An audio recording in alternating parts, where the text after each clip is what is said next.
예, 오늘 말씀은 역대상 16장 다윗과 백성들의 감사 제사를 상세하게 기록하고 있습니다. 다윗이 법궤를 하나님의 여호와의 법궤, 하나님의 법궤를 오벳 에돔 집에서 다윗성 예루살렘 성으로 운반해 오고, 그래서 거기서 안치하고 준비된 회막에 안치를 하고, 거기서 너무나 감사하고 감사 찬송, 감사 예배하는 것을 아주 성대하게 또 자세하게 묘사를 하고 있어요.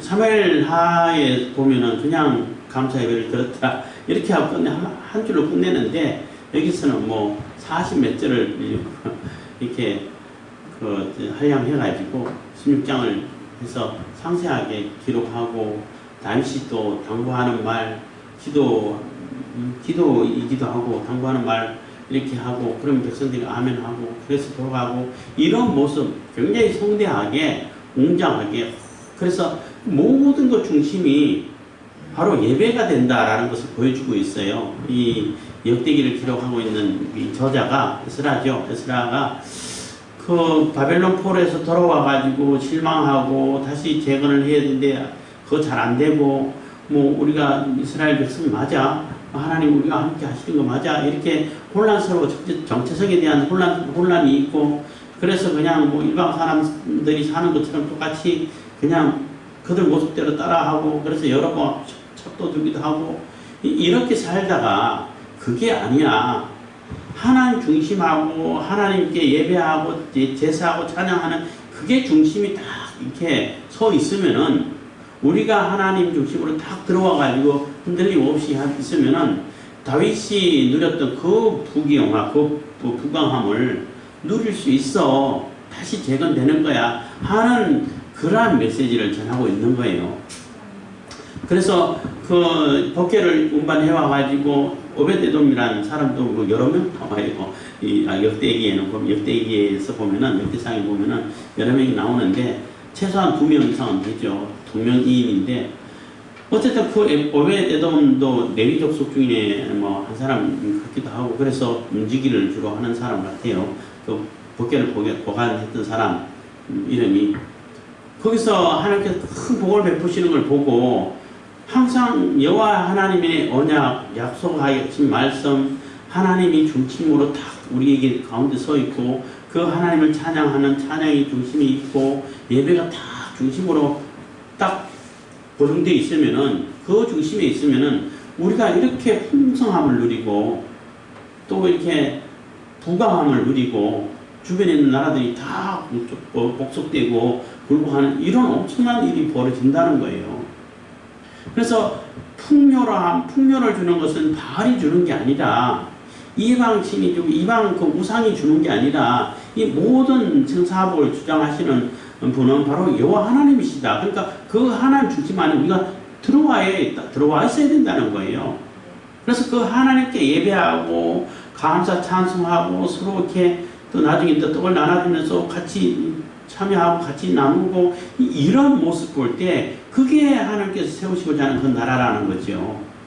그래서 그러한 그 예배가 회복되고, 하나님이 중심이 되고, 하나님 말씀 언약이 중심이 딱 우리 가운데 딱 서 있으면은 우리가 다시 일어날 수 있어. 우리가 다시 하나님의 언약의 백성으로서 이 모든 세상의 중심이 될 수 있어 하는 그러한 메시지를 주고 있는 거예요.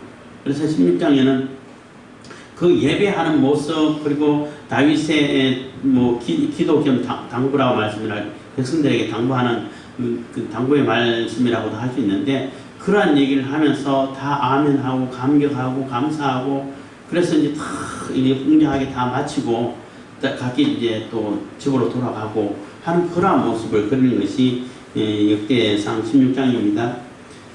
1절입니다. 하나님의궤를 메고 들어가서 다윗을 위하여 친 장막 가운데 두고 번제와 화목제를 하나님 앞에 드리니라. 그래서 여러 번 말씀드렸습니다만은, 이 당시 다윗 시대에는 그 성막이 이렇게 온전하지 못했어요. 그러니까 성막은 저 기브온 산당 옛날에 누가, 아니 전사님 그 산당에서 제사 드리면 안 되지 않아요? 산당 하나님께서 다 철폐하라고 했는데 솔로몬이 기브온 산당에서 1000번째 들었다는데 그 이상한 거 아니냐고. 그때 이제 그런 걸 자세하게 안 살펴본 상태라 가지고 그 산당 그 성막이 있는 그곳에서 하나님께 1000번째 드린 거예요. 구체적으로 뭐 얘기를 못 해줘서 지금 같으면 얘기할 수 있죠. 산당이라는 거는 말 그대로 산에 있는 당이라는 얘기는 종교와 관련된 집을 가지고 당이라고 표현을 많이 해요. 종교하고 관련된 집, 불보고 당이라고 얘기해. 당집이라고 하고 무당할 때도 그렇게 하잖아요. 당집이라고 얘기하는데 그 뭐 교회당, 예배당 이렇게 표현을 하죠. 뭐 법당 뭐 이렇게 얘기를 한다고. 그러니까 종교하고 관련된 집 건물을 보고 당이라는 표현을 집당자를 써요. 같은 집을 표현하긴 하는데 종교하고 관련된 집을 당자로 표현을 해요. 그러니까 산에 있는 집, 종교 행사하는 집을 얘기하는 거예요. 근데 왜 산당을 다 없애라고 했나 하면은 예루살렘 성전이 섰는데 그 산마다 다 그 집을 만들어 놓고 거기서 그 자기 뭐 제사하고 종교 행사를 한다고 하면은 그게 올바른 하나님께 예배하는 것이 되겠냐는 거예요. 그러니까 예루살렘 성전이 세워지기 전에는 그게 나름대로 역할을 했었어요. 거기서도 하나님께 예배하고 제사하는 그러한 행사가 있었는데 점점점 그게 우상 숭배하는 그러한 아지트로 바뀌어버렸다는 거예요.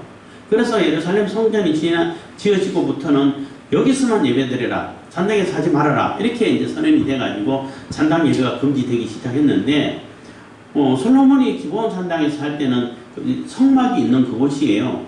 그곳에서 이제 1000번제를 드는데 뭐 우상 숭배한 건 아니죠. 그래서 산당에 대한 개념을 그렇게 가지고 계시면 되는 거예요.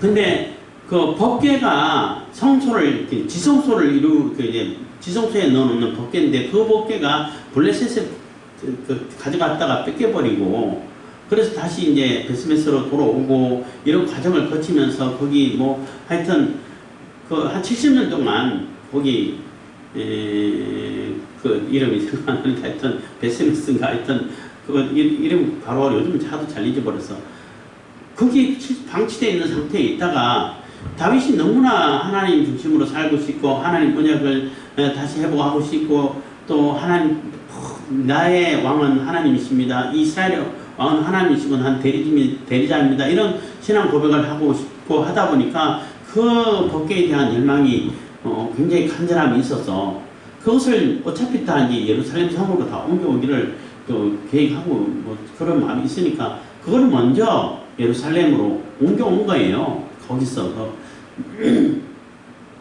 그러다 보니까 예루살렘에 그 법궤를 안치하는 그 회막이 따로 세워진 거예요. 그러니까 좀 이상한 상태가 되어버린 거죠. 그러니까 지성소랑 성소가 붙어 있는 것이 아니라 저기 따로 떨어져 있는 거예요. 성소는 저기 기브온 산당에 있고 지성소는 예루살렘에 있고 이런 상태가 되어버린 거예요. 그래서 이제 그 대제사장을 2명을 세운 거죠.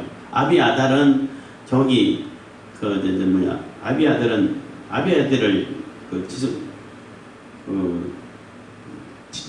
하여튼 2사람을 세워가지고 한 사람은 그 기브온 산당에서 제사하고 항상 주관하기로 하고 또 지성소에 있는 이 법궤를 중심으로 또 간단하게 예배할 수 있고 또 지키고 또 찬양하고 해야 되니까 그것을 이끌어갈 수 있는 제사장 한 사람, 그래서 2사람 체제로 가게 된 겁니다. 그래서 사독과 아비아달을 이제 중심으로 해가지고 대제사장이 2사람이 됐는데 그런 좀 과도기적인 그러한 애매한 상태가 됐지만은 어쨌든 하나님의 법궤를 가지고 법궤가 먼저 예루살렘으로 들어가 있는 상태죠. 안치되어 있는 상태죠. 그래서 그게 감사하고 또 옮겨올 때에 오베데돔 집에서 다시 이렇게 사고 나가지고 오베데돔 집으로 법궤를 보냈다가 다시 거기서 옮겨올 때 너무나 감격하고 뭐 감사하고 춤추고 뭐 찬양대로 앞세워가지고 하고 그렇게 해가지고 예루살렘 들어왔을 때 거기서도 이제 찬양대로 조직하고 항상 예배하고 제사할 수 있도록 상번제라고 그랬잖아요. 아침 저녁으로 하나님께 번제할 수 있도록 뭐 기원 산당에서 하지만은 할 수 있도록 이렇게 조직화 시켜가지고 이게 흔들리지 않도록 한 번 하고 그냥 이벤트식으로 한 번 하고 끝 이게 아니라 이벤트 하니까 옛날에 전도 행사할 때 많이 있는데 이벤트식 전도를 한동안 굉장히 유행할 때가 있었어요. 그리고 끝나버려. 그러면은 당장은 효과가 있는 것처럼 보이는데 그게 유지가 되지를 않아. 그래서 이벤트식 전도는 장단점이 있는데 그것보다는 정말로 인간 뭐 친구 관계라든지 또 이웃 관계라든지 이런 인간 관계를 잘 형성해서 신뢰를 회복해가지고 서로 인맥을 따라가지고 주님께로 돌아올 수 있도록 전도할 수 있는 이런 방법이 참 좋겠다 이런 생각을 한 때도 있었습니다만은 어쨌든 그 언약궤를 메고 거기서 예배하고 찬송하고 찬양이 이렇게 흔들리지 않도록 그래서 한 번 행사가 끝나고 그냥 잊어버릴 것이 아니라 거기서 늘 하나님 찬양하고 예배하고 할 수 있도록 이렇게 이제 다윗이 조직화해 놓은 것입니다. 그래서 그 얘기를 하고 있는 거예요. 하나님의 궤를 메고 들어가서 다윗이 위하여 친 장막 가운데 두고 번제와 화목제를 하나님 앞에 드리니라. 다윗이 번제와 화목제 드리기를 마치고 여호와의 이름으로 백성에게 축복하고 또 이스라엘 무리에 물은 남녀하고 매명의 떡 한 덩이와 고기 한 조각과 큰 포도병 하나씩 나누어 줬더라. 그래서 모든 백성이 다 참여하고 같이 음식을 나눴다는 얘기는 다 참석했다는 얘기예요. 참여했다는 얘기예요. 하나가 됐다는 얘기인 겁니다. 그래서 이제 먹는 음식에 대한 그 의미 또 상징 같은 게 많이 있죠. 그래서 우상 제물에 올라가 있는 그 제물을 먹어야 되냐, 먹어도 되지 않냐, 이런 논란이 많이 있었잖아요. 고린도 교회. 그래서 거기는 이방 지역이기 때문에 모든 지역은 다 제사상은 올라가지는 않아도 올라가는 이제 음식은 따로 있지만은 대표로 올리고 나머지는 다 도매금으로 다 이게 제사하고 들어온 건데 그 먹어도 되냐 안 되냐 이런 논란이 많이 있었어요. 그래서 양심에 묻지 말고 이거 다 어차피 하나님께 주신 건데 그냥 양심에 끄리낌 없이 먹어라. 먹는데 딱 주의할 점이 있다는 거예요. 그 우상 재단에 올려놓고 사람들이 다 이거 우상 재단에 올라간 거라고 알고 있고 또 이거 우상 재단에 올라간 거야. 그러면 그거 먹지 마. 그거는 먹어서는 안 돼. 왜냐하면 내가 그걸 먹는다는 얘기는 그 우상 제물에 참여하는 것이 된다는 얘기예요.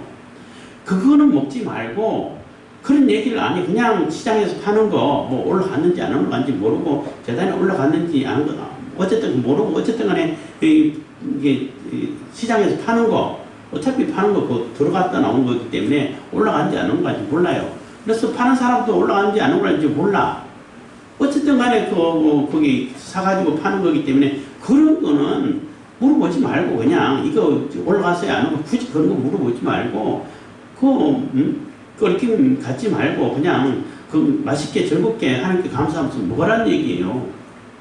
근데 그 고기 먹었다 해갖고 너는 그거 먹냐 안 먹냐 먹으면은 믿음이 있고 먹으면 그것도 못 먹어갖고 그냥 벌벌벌 떨고 또 이 귀신이 해할까봐 떨려서 못 먹냐 그렇게 따지지 말라는 얘기예요. 그래서 믿음이 강한 사람은 귀신은 아무것도 아니야. 우상은 아무것도 아니야. 내가 먹을 수 있어.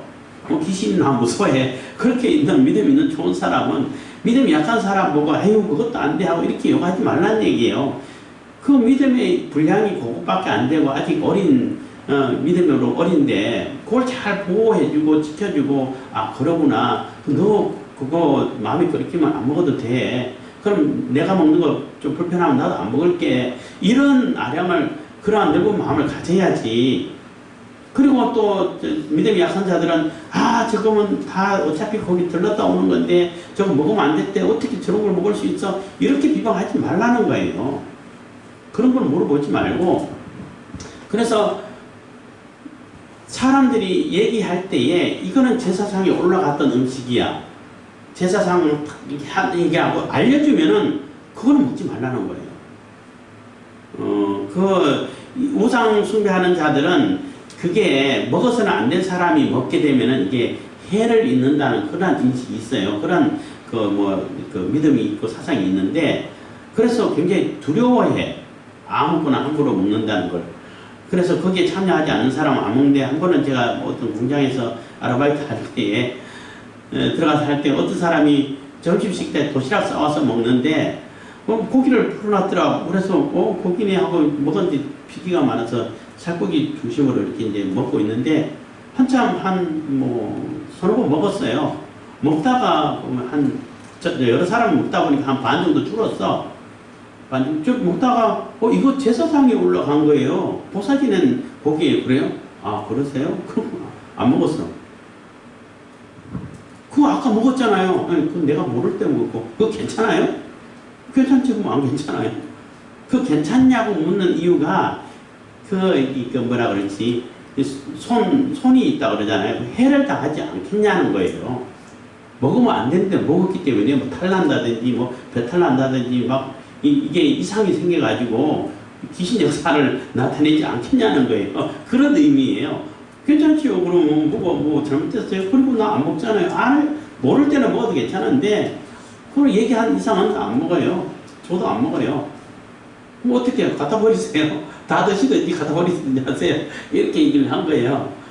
그런 의미가 되는 거예요. 그래서 그걸 내가 먹어가지고 그게 막 해를 당한다든지 이런 것은 아닌데 그 사람들의 믿음에 상처가 줄까봐 상처 주기 때문에 먹지 말라는 얘기예요. 그 얘기는 그 사람들이 이거 고사상에 올라간 거예요. 하고 다 얘기했는데도 그럼 먹으면은 너도 그럼 거기 고사에 다 참여한 사람 되네? 이 얘기밖에 안 된다는 얘기예요. 그렇기 때문에 먹지 말라고 하는 거예요. 뭐 탈 있고 탈 없고 그게 아니라 그렇기 때문에 같이 음식을 나눠 먹는다는 얘기는 특히 그 유대인들에게서는 굉장히 종교적인 그 의미가 많이 가미되어 있죠. 그래서 먹어야 되는 음식, 먹지 말아야 되는 음식 다 구분되어 있어요. 뭐 이슬람도 마찬가지고. 그래서 예수님 이후에는 뭐 먹는 거 따지지 말라 이렇게 하긴 했어. 내가 거룩하다고 정하다고 하는데 네가 부정하다고 더럽다고 얘기하지 말아라. 이렇게 해가지고 풀어주시기도 했습니다만은 물론 그것도 상징이기도 하는데 어쨌든 이렇게 다 사람들에게 매 고기도 하나 쭉 주고 고기 한 조각과 한 덩이와 또 금포도병 하나, 금포도병이라는 얘기는 금포도로 만든 떡이라는 얘기예요. 이런 빵과 같은 거죠. 그걸 다 넣어줬다면 그 백성들 다 하나가 다 똑같이 참여했던 얘기예요. 그만큼 예배가 풍성하고 웅장하고 감사하고 감격이 넘친 그러한 예배였다는 거죠. 찬양, 제사였다는 겁니다. 4절입니다. 또 레위 사람을 세워 여호와의 궤 앞에서 섬기며 이스라엘 하나님 여호와를 칭송하며 감사하며 찬양하게 하였으니 해서 하나님 앞에 늘 찬양할 수 있도록 그 법궤를 관리하고 그 법궤 앞에서 또 예배하고 제사할 수 있도록 제사하는 자들에게 같이 찬양하고 그 하나님 찬양하는 찬양대를 세워가지고 그래서 한번 이벤트로 달랑하고 말고 한 게 아니라 늘 이 찬양이 울려 퍼질 수 있도록 요즘 말하면 교회 이제 성가대 역할이라고 볼 수도 있어요. 예배할 때에 성가대 역할을 하는데 그 찬양할 수 있도록 조직을 했다는 것입니다. 그래서 그 두목은 아사비하고 쭉 이름을 쭉 나열하고 있는 거예요. 그리고 7절입니다. 그날에 다윗이 아삽과 그 형제를 세워 윗선 여호와께 감사하여 이르기를. 그래서 그날에 다윗이 아삽과 그 형제를 세워서 윗선이라는 얘기는 우선하는 뜻이에요. 요즘 말은 우선, 먼저 이런 뜻이에요. 그게 옛날 말이라고 그러더라고요. 그래서 먼저 하나님께 감사하여 이르기를. 그래서 다른 모든 것을 먼저 하기 전에 가장 먼저 하나님께 예배하고 하나님께 감사하고 하나님께 찬양하는 것이에요. 그 우리가 삶의 자세도 마찬가지예요. 뭐든지 다 하나님께 먼저 제일 순위가 하나님이에요. 그래서 제가 뭐 어렸을 때 뭐 헌금 훈련 받고 할 때도 교회 세돈 제일 먼저 이제 뭐 예를 들어 뭐 돈이 먼저 생긴다 뭐 그때는 꼬박꼬박 이렇게 용돈 받고 그런 거 없었으니까 돈 생기면 거기서 11조를 먼저 딱 떼. 그래갖고 주머니 만들어 먹지 일단 넣어놔. 제일 먼저 넣어놔야 돼. 그래서 뭐 지난번에 집사님 얘기하실 때도 십자수하는 그런 분인데 어떻게 하냐고 돈이 없는데 그러니까 맨 먼저 분리 떼놓으라고. 돈이 생기면 요거는 11조 요거는 가계세 떼놓고 쓰시라고. 그러면은 그 시간 되면은 그거는 건들지 않으면은 그때 되면은 낼 수 있잖아요. 그렇잖아. 가게에서 맨날 밀려서 얼마 되지도 않는 가게에 고민이라고 장사가 그렇게 잘 되는 게 아니니까. 그러니까 항상 들어오면 먼저 떼놓으시라고 이렇게 가르쳐 줬는데 잘 해서 그다음부터는 가게에서 밀린 게 없다 그러고 이제 아유 참 고맙다 그러고 인사를 들었는데 헌금도 마찬가지예요. 먼저 떼놓는 거예요. 떼놓으면 이건 내 게 아니야. 하나님 거기 때문에 건들면 안 돼. 급하기 때문에 막 이거 쓰고 또 채워놓고 그게 또 사실 옳지 않은 거예요. 물론 뭐 어쩌다 보면 그럴 수도 있는 일이 있을 수도 있겠지만은 그거는 그래도 옳지 않은 거예요. 조금 제스러운 마음을 가져야 돼. 이거는 내 거 아니야. 그래서 항상 생각할 때 그것뿐만 아니라 헌금뿐만 아니라 예를 들어 가게세를 떼놨어. 근데 급하다고 그거 먼저 써버려. 가게세도 사실 내 거 아니잖아요. 가게 주인이 받아야 할 세금이라고. 그래서 뭐 지난번에 카센터 가가지고 어떤 사람하고 이제 한참 상담하기 본의 아니게 하여튼 뭐 예정이 없던 상담하게 됐는데 결혼을 앞두고 뭐 집을 살려고 하는데 고민 많다고. 근데 거꾸로 생각해보세요. 얼마나 감사하냐고 얘기를 하면서 그때 얘기를 했어요. 집 잔금을 치르려고 돈을 마련해놨는데 준비해놨는데 급하다고 그거 써버린 거야. 그래서 지금 잔금 할 거 없어가지고 걱정이라는 거예요. 근데 그걸 왜 쓰냐고. 급한데 어떻게. 급해도 그거는 내 돈이 아니라고 생각해야지. 그건 내 돈이라고 생각하면 안 된다는 얘기예요. 뭐 옛날에 교육비가 있는데 누가 빌려달라는데 나한테 돈이 있는데 그건 내 돈이 아니라고 생각해야지. 이건 내 돈이라고 생각하면 안 돼. 이거는 떼놨기 때문에 내 돈이 아니기 때문에 내가 쓸 수 있는 돈은 없다라는 거예요. 그래서 내가 쓸 수 있는 돈은 없어요. 이렇게 얘기를 해야 되는 거죠. 그래서 그때마다 바로바로 지급하고 할 수 있도록 해야 되는데 그런 구분을 잘 하셔야 돼. 그게 경제관념이에요. 성경에서 말하는 경제관념이에요. 뭐 이렇게 얘기하다 멀리 갔는데 어쨌든 간에 가장 먼저 떼놓고 가장 먼저 이렇게 실행하는 것이 하나님 앞에 실행하는 것이 가장 먼저가 우선적으로 돼야 된다는 거죠. 그래서 뭐 심지어는 옷도 자주는 안 사죠. 뭐 그래서 옷에 대한 별로 애착 같은 거 없는데 맨날 물리면 입고 하는데 사면은 딱 기다리고 있다가 이 예배 주일날 예배할 때 그때 제일 먼저 입고 신발도 사면 고무신 다 떨어진 거 사가 센 거 사면은 그거 뒀다가 구멍 난 것도 억질억질 신고 있다가 거기 먼저 신고 이렇게 했었어요. 하여튼 뭐 다 그렇게 하라는 얘기는 아니지만 그것도 하나의 훈련이 되니까 그것도 거의 나름대로 의미가 있어요. 뭐 반드시 그럴 필요는 뭐 있냐 없냐 뭐 따지는 사람이 있을지 모르겠지만 그것도 좋은 훈련이다 생각하고 있어요. 여러분들도 혹시 그러고 싶으면 그렇게 하셔도 됩니다.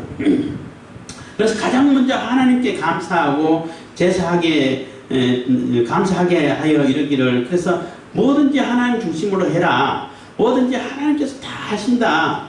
하나님을 가장 우선으로 해라 하고 당부하는 얘기를 이제 쭉 써가고 있는 겁니다. 물론 이 얘기가 이제 시편에 여러 곳에 나와요. 시편에 있는 것을 다윗이 인용한 것인지 늘 부르던 찬양 소리 찬양 가사를 인용했는지 어쨌든 비슷한 거 여러 곳에 나오는데 그 이제 다윗이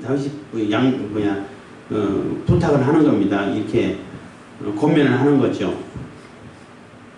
8절입니다. 너희는 여호와께 감사하며 그 이름을 불러 아뢰며 그 형사를 만민 중에 알게 할지어다. 그래서 하나님이 어떤 일을 하셨는지 하나님께서 어떻게 가시는지 모든 사람들이 다 알리라는 겁니다.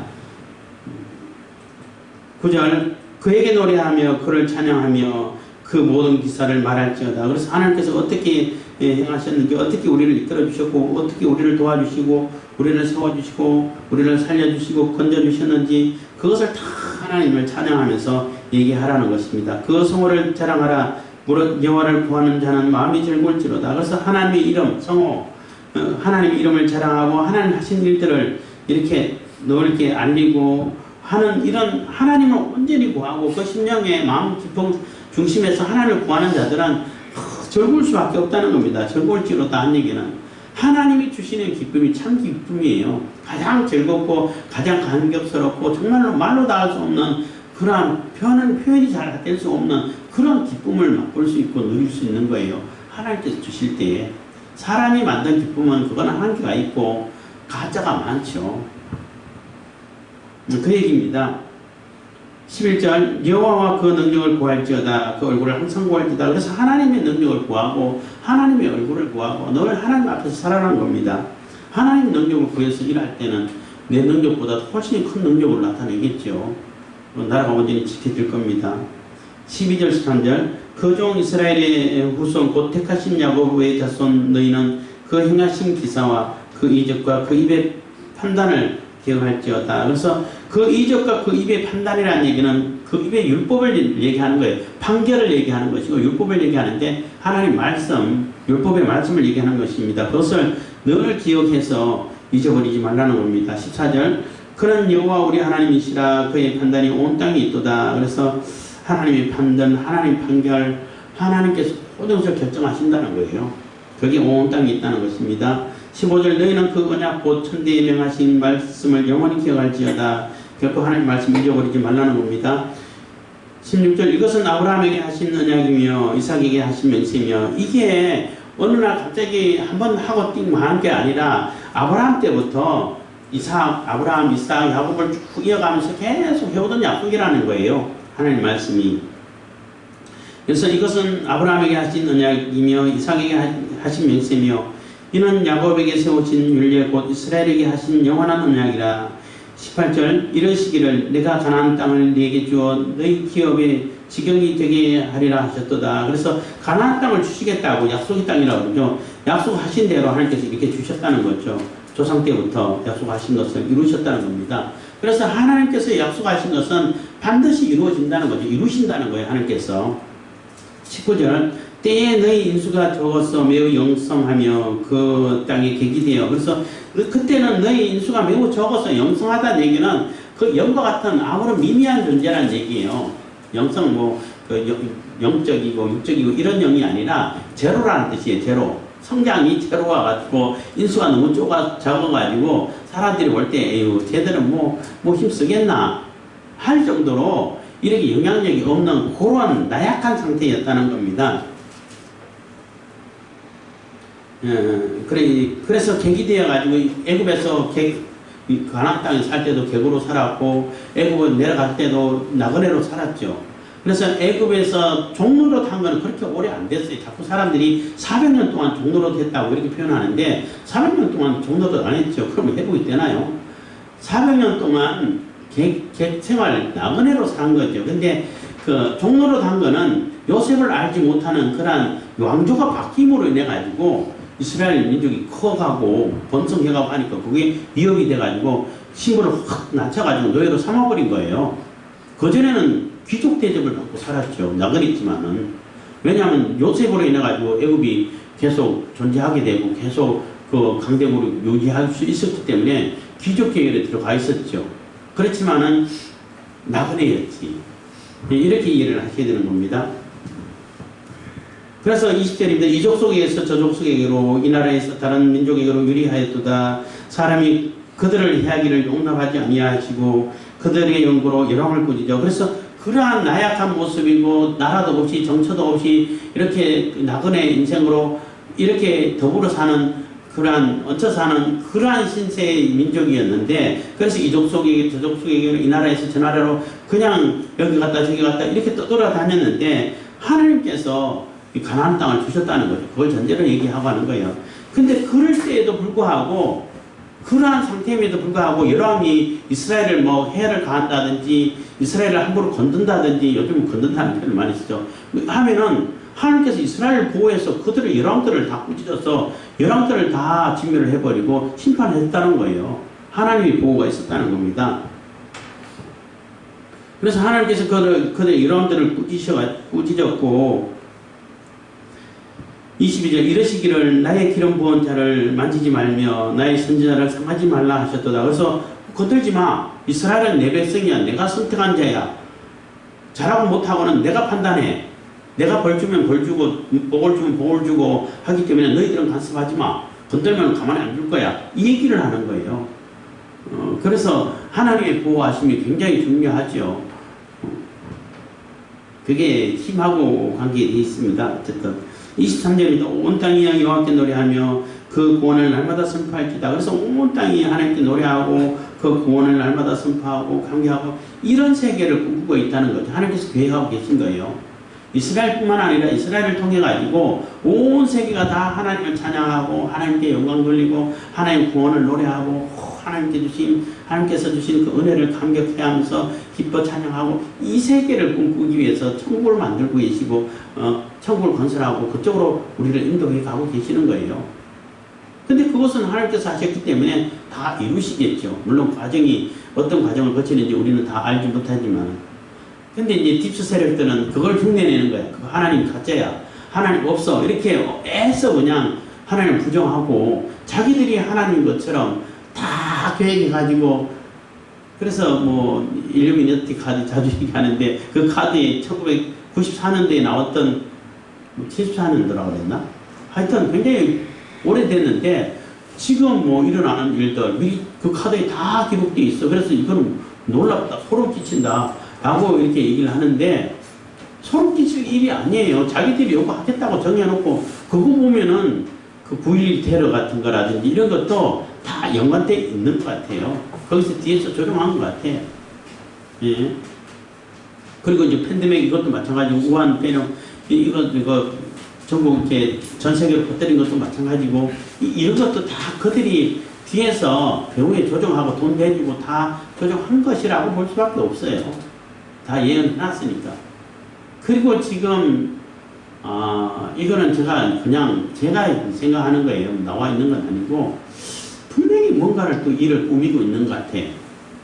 자꾸 이렇게 그 한국 상황하고 미국 상황하고 너무나 비슷하게 돌아가는데 이 패턴이 돌아가는데 이런 말도 안 되는 정권을 세우고 말도 안 되는 그 방법으로 선거를 이겨갖고 트럼프 떨어뜨리고 바이든 되게 하고 바이든 하는 거 보세요. 바이든 완전 치매기가 있어가지고 제대로 하지도 못해. 그런 상황에서도 뭔가를 하려고 그래. 그리고 다 한 다음에 다시 전부 이렇게 국민들이 적극적인 지지를 받아가지고 또 다른 자기들이 원래 하려고 했던 일을 또 하려고 하지 않나. 이런 생각을 하는데 그 바이든을 과도적으로 어거지적으로 정권을 맡겨가지고 하려고 하는 것이 전쟁이 아닐까라는 생각이 들어요. 지금 막 전쟁의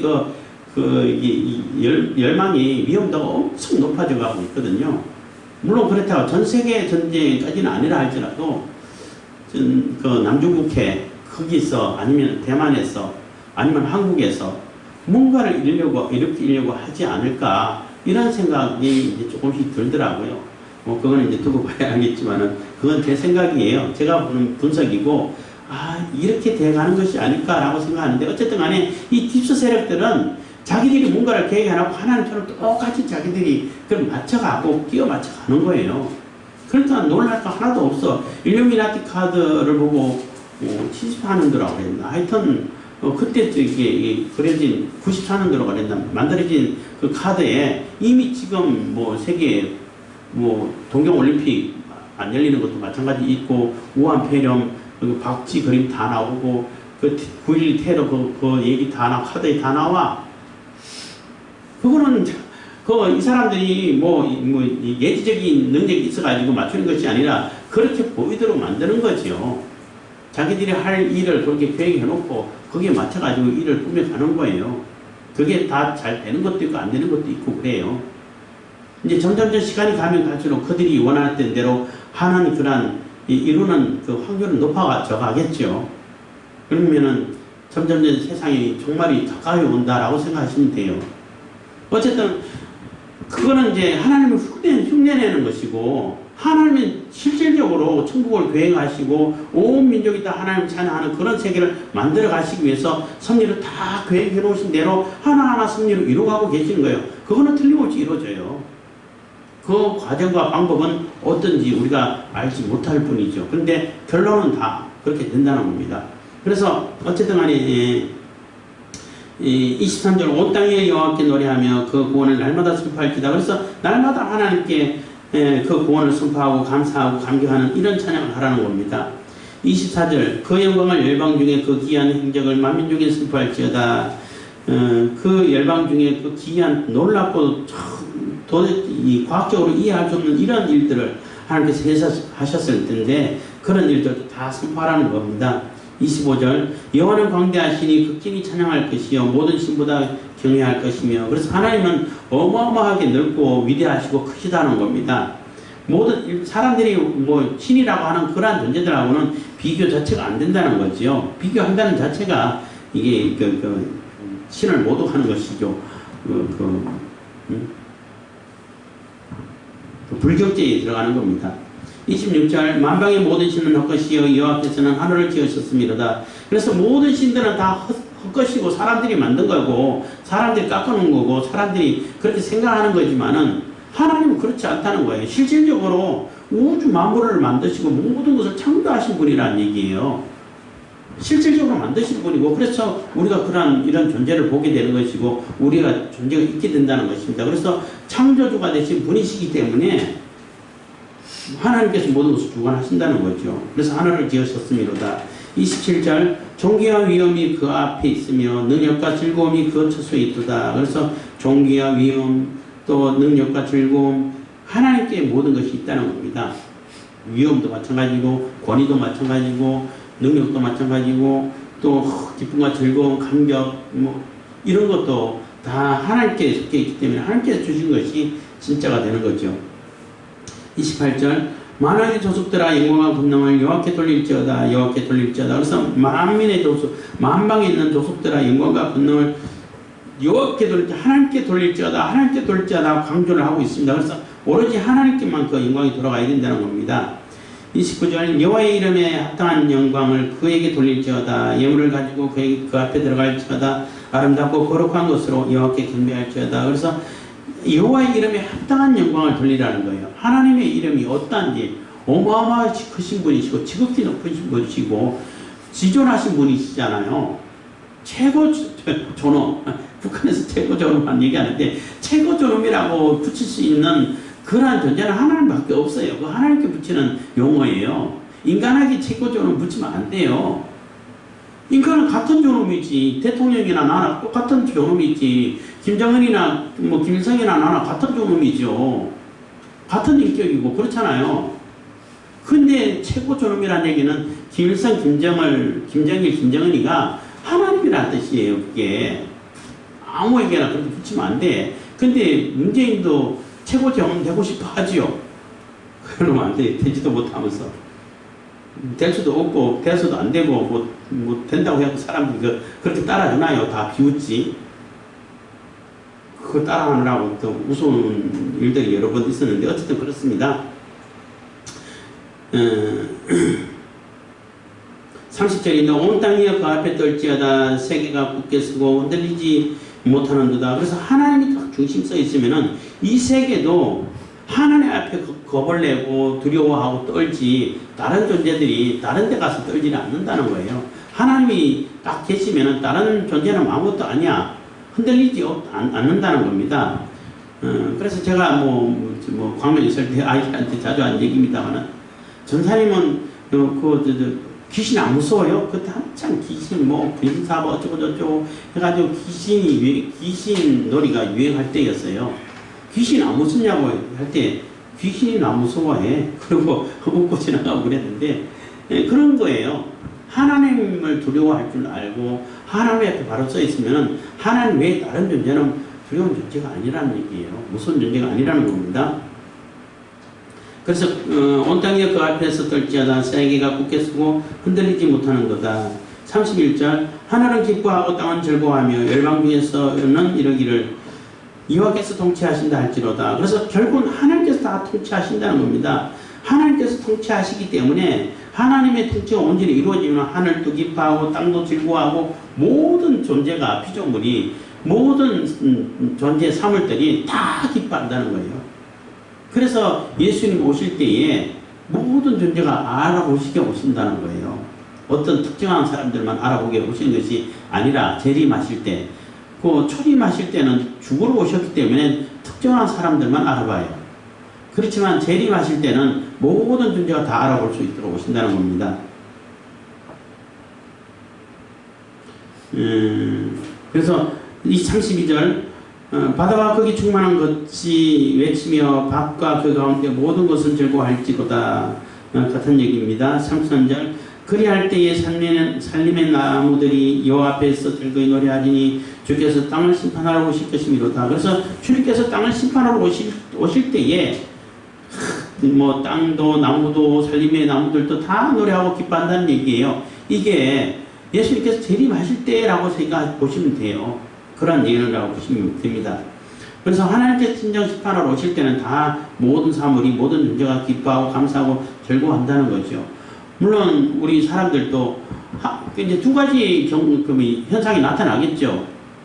하나님의 백성이고 하나님을 예수님을 영접하고 예수님의 사람 된 소속된 그러한 자들은 말로 다 할 수 없는 감격과 기쁨으로 즐거움으로 환영하고 또 이 뭐 사람들뿐만 아니라 이 세상에 있는 이 만물들도 예수님 오실 때 그렇게 기뻐하고 회복되고 감사하게 이렇게 환영한다는 겁니다.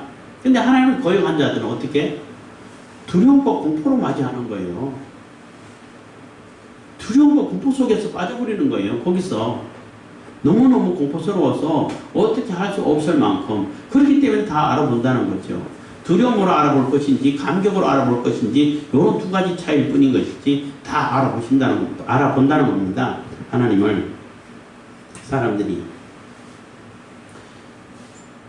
34절입니다. 여호와께 감사하라 그는 선하시며 그 인자심이 영원함이로다. 그래서 이스라엘 시편에서 찬양할 때 항상 이거는 뭐 후렴구와 같은 거예요. 항상 어디 가든 써있는 이런 문구가 여호와께 감사하라 그는 선하시며 그 인자심이 영원함이로다 하고 하는 얘기가 되는 겁니다. 모든 것이 하나님께 있다는 것도 하나님께 감사하고 하나님의 인자심을 힘입어서 영원한 삶을 살아가는 겁니다. 35절 너희는 이르기를 우리의 구원의 하나님이여 우리를 구원하여 만국 가운데서 건져내시고 모사 우리로 주의 수고를 감사하며 주의 영예를 찬양하게 하소서 할지어다. 그래서 우리를 건져내 주셔서 이렇게 하나님의 백성 삼아주신 걸 감사합니다. 만국에서 건져내 주셔서 감사합니다 하고 이렇게 하나님께 찬양을 드리라는 것입니다. 36절 여호와 이스라엘의 하나님을 영원부터 영원까지 청중할지어다. 그래서 한 번 하고 끝내는 것이 아니라 영원히 우리가 살아있는 동안 숨쉬고 있는 동안 또 천국에서 영원한 생명을 얻었을 때도 영원히 이렇게 찬양하는 거라는 거죠. 그래서 이 얘기하니까 또 생각나서 또 이 시간이 많이 갔지만은 또 얘기하는 것이 어떤 분이 그런 질문을 하더라고요. 아니 좋은 노래도 한두 번이지 1, 2절이지 그것도 영원히 하나님만 찬양하고 있으면 뭐 지겹죠. 어떻게 살아요? 이렇게 천국 가면 지겹지 않을까요? 이런 질문을 우스갯처럼 얘기를 하시더라고. 어떻게 생각하세요? 여러분들은? 그래서 제가 대답을 했죠. 그 지겹다는 말 자체가 시간이 전제된 얘기입니다. 단어입니다. 시간이 없으면은 지은 것 자체를 못 느낀다는 거죠. 물론 이제 천국에 가면은 내 생존을 위한 일은 없어질 겁니다. 그렇지만 하나님을 찬양하는 일은 있죠. 그게 일이니까. 근데 항상 기쁘고 항상 감격스럽다는 거죠. 왜냐하면은 시간의 제약을 안 받으니까 시간이 적용을 안 받으니까. 지금은 시간의 적용을 받다 보니까 시간이 지나면은 지루하고 지겹고 이런 것이 있는데 시간이 빠져버리면은 시간이 제약을 안 받게 되면은 그런 거 없어요. 항상 현재고 항상 감격하고 감사하고 그렇게 되는 거죠. 항상 현재. 그렇기 때문에 그거는 시간이 적용되는 단어이기 때문에 거기는 시간이 적용 안 돼요. 그러니까 그런 거는 아예 없을 겁니다. 걱정하지 마세요. 이렇게 했는데 여러분들도 걱정하지 마시기 바랍니다. 그래서 영원히 찬양하는 것이지 한번 이렇게 예배하고 한번 이벤트로 찬양하고 끝내는 것이 아니라는 겁니다. 그렇게 송축할지로다 하니까 모든 백성이 아멘 하고 여호와를 찬양하고 하나님께 감사했다는 것입니다. 그래서 다윗 그리고 일단 끝내고 그러고 난 다음에 다윗이 아삽과 그 형제를 여호와의 언약궤 앞에 머물러 항상 그 궤 앞에서 섬기게 하되 날마다 그 일대로 하게 하였고 그래서 아삽과 그 형제들 찬양하는 자들이죠. 찬양을 맡은 그런 레위 사람들이에요. 하고 오벳에돔과 그 형제 유시림과 여도둔의 아들 오벳에돔과 호사 이름이에요. 움직이를 삼았고 제사장 사독과 그 형제 제사장들로 기브온 산당에서 여호와의 성막 앞에 모시게 하여 그래서 사독을 기브온 산당 성소가 있는데 거기에서 이제 그 예배를執전할 수 있도록 관리할 수 있도록 이렇게 만들고 이게 아비아달은 이게 지성소가 있는 법궤가 있는 거기서 하게 하고 그래서 다윗 시대 때는 제사장이 둘인 거예요. 대제사장이 그렇게 했다는 것입니다. 그래서 40절 항상 조석으로 번제단 위에 여호와께 번제를 드리되 아침 저녁으로 상번제라고 그럽니다. 여호와의 율법에 기록하여 이스라엘에게 명하신 대로 다 준행하였고 그래서 그런 제사를 할 때도 율법에 기록된 대로 기록하신 대로 내 마음대로 하라는 게 아니라 하면 안 돼요. 하나님께서 하라고 한 대로 하나님께서 주신 법대로 그렇게 따라가야 되는 것이지 내 마음대로 이렇게 하고 싶을 때는 이렇게 하고 저렇게 이렇게 하고 그렇게 하면 안 돼요. 법궤를 옮길 때도 뭐 다윗이 자기 마음대로 하다가 수레에 싣고 이방인들 따라 하다가 혼났잖아요. 그래서 하나님께 주신 법대로 하라는 얘기예요. 그래서 여기서 법치가 나오는 거예요. 법치. 민주주의, 자유민주주의는 법치가 중요하잖아요. 법이 다스린다는 거죠. 이 성경에서 나오는 거예요. 그 법치를 알게 되면, 제대로 알게 되면 성경을 거부할 수가 없어요. 하나님을 거부할 수가 없어요. 하나님께서 그래서, 하나님도 뭐 사람이 아니라 하나님도 제일 뭐 하나님은 더 마음대로 하실 수 있는 분이잖아요. 그렇잖아요. 전지전능하시고 모든 다 하실 수 있는 분인데, 예수님도 그랬잖아요. 주님께서는 다 할 수 있지 않습니까? 할 수만 있으면 이 잔이 그냥 지나가기를 바랍니다. 이 방법 아니고도 구원하려고 하면 구원할 수 있는 방법이 하나님께 다 있지 않습니까? 그래서 이 잔을 그냥 지나보내기를 원합니다. 하지만 내 뜻대로 하지 마시고 아버지의 뜻대로 하옵소서 하고 이렇게 순종을 했는데 다 가능하다는 얘기예요. 근데 하나님 그렇게 안 하시죠. 주신 법대로 법이 움직일 수 있도록. 그래서 왕이 바뀐다든지 대통령이 바뀌어도 그 법에 의해서 이게 영향받지 않도록 이렇게 가게끔 만들어 놓은 게 법치인 거예요. 그게 성경에서 나온 거예요. 자유민주주의도 마찬가지입니다. 그렇게 하나님께 주신 법대로 예배하고 제사를 하라는 것입니다. 41절 또 저희와 함께 해만과 여두둔과 그 남아 택함을 받고 넉넉된 자를 세워 여호와의 자비하심을 영원함을 인하여 여호와의 자비하심이 영원함을 인하여 감사하게 하였고 또 저희와 함께 해만과 여두둔을 세워 나팔과 기둥과 재금들과 하나님을 찬송하는 악기로 소리를 크게 내게 하였고 또 여두둔의 아들 문을 지키게 하였더라. 이에 모든 백성은 각각 그 집으로 돌아가고 다윗도 자기 집을 위하여 축복하려고 돌아갔더라. 해서 큰 뭐 성가대를 통해서 오케스트라 넣고 또 여기 뭐 나팔 소리 크게 불고 하는 것은 시작 나팔, 끝나는 나팔 뭐 이렇게 해가지고 아주 뭐 성대하고 웅장하게 제사를 하고 예배하는 그런 모습을 그려주고 있는 거예요. 16장에서는. 그래서 처음에도 말씀드렸지만은 그 하나님의 예배가 중심이 되고 하나님께 드리는 감사 찬송 이게 중심이 되고 물론 그 제사나 예배나 같은 겁니다. 같은 개념인데 그것이 중심돼 가지고 모든 것이 하나님 중심 예배 중심으로 돌아갈 때에 그럴 때에 우리가 온전해진다는 거예요. 온전한 생활이 되고 온전한 사람이 되고 온전한 사고방식이 되고 나라가 부강해지고 온 나라가 하나님 보호 아래 있게 되고 이렇게 된다는 거예요. 그래서 순서가 항상 하나님이 먼저고 하나님 예배가 먼저고 이렇게 되는 거예요. 그렇기 때문에 모든 것이 하나님 중심으로 예배 중심으로 하는 것이 맞는데 어제도 잠깐 얘기 드렸지만은 어떤 뭐 연예인인데 독실한 기독교인이라고 소문났는데 제가 볼 때는 약간 이게 그 왜곡된 신앙을 가진 것 같기도 한데 어쨌든 간에 독실하다고 뭐 소문 그렇게 났어요. 근데 뭐 광고 계약하고 뭐 들어가 찍고 할 때 한참 하다가 나는 예배가 중요하기 때문에 예배 간다고 가버린다는 거예요. 그럴 때 그 사람들이 어떻게 생각하겠냐는 거, 신실하다고 보겠냐는 거예요.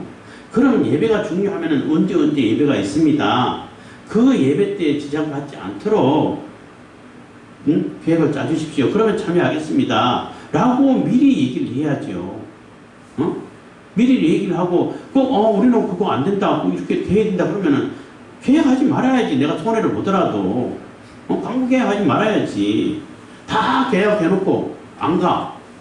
그러면은 그 손해를 사람들 청구하지 않을까요? 그리고 사람들 볼 때 또 하나님 기뻐하고 하나님을 찬양하고 하나님께 영광 돌리겠어요? 하나님 있는 사람 왜 저래? 이런 소리 하지 않겠냐는 거죠. 그래서 내가 예배가 그만큼 소중하면 예배 중심으로 움직일 때에 그 예배를 중심으로 프로그램을 짜면 되잖아요. 사람들이 할 때는 양해를 구하라고. 어쩔 수 없는 상황도 물론 있을 수 있겠지만 그러면 양해를 구한 다음에 얘기하고 하나님도 그럼 제가 여기서 이렇게 잠깐 오늘만 이렇게 잠깐 하겠습니다 하고 하든지 뭐든지 어쨌든 간에 하나님 중심으로 예배를 하는데 그런 것도 지혜가 필요한 것이고 그것도 계획이 필요한 거예요. 그래서 계획이 있는 삶, 규모가 있는 삶을 살아라고 하는 거거든요.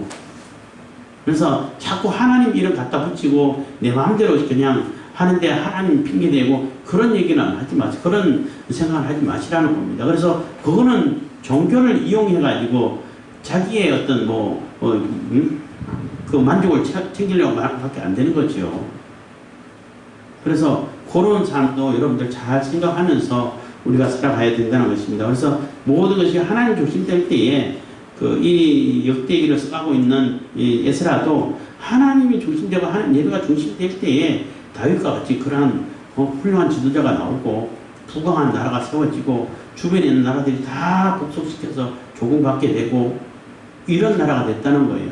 그럼 우리도 하나님 중심으로 돌아오면 다시 언약이 세워지고 하나님 나라가 세워지겠네. 이러한 메시지를 담고 있다는 것입니다. 그래서 모든 것을 다 하나님 중심으로 예배 중심으로 살아갈 수 있기를 바라겠습니다. 기도하겠습니다. 사랑해 주신 감사합니다. 이 시간에도 우리 고백해 주신 감사드립니다.